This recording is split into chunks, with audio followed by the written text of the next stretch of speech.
À l'heure où vous êtes certainement à table, vous prendrez bien un petit morceau de camembert. Ceux dont on va vous parler se retrouvent sur les tables des plus grands restaurants. Ils sont fabriqués à Champ-Secret dans l'Orne par Patrick Mercier, comme on le faisait d'antan. Seulement voilà, cette année, il peine à trouver des salariés. Kanwaljit Singh et Emmerich Danis. Derrière les portes de cette ferme familiale, les salariés tiennent la cadence. 900 camemberts à fabriquer en une matinée, 5 louchages à la main pour chaque fromage à 40 minutes d'écart, un travail millimétré. Seconde barluche peut-être. Depuis 14 ans, Patrick Mercier fabrique ses fromages fermiers au lait cru de ses 120 vaches.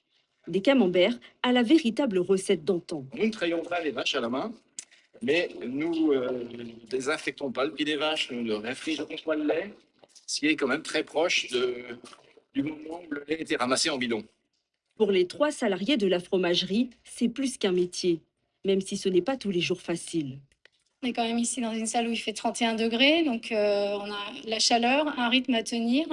Il y a aussi le bruit des clims, hein, voilà, donc c'est quelque chose, oui, c'est quand même intense quand on est en fabrication. La fromagerie est à la recherche d'un nouveau salarié. Le problème, c'est que cette méthode de fabrication ancienne n'est pas enseignée dans les écoles. En 10 ans, le producteur normand a formé une cinquantaine d'employés, mais il peine à les garder. Nous dressons nos vaches à l'herbe et au foin, comme dans les années 60.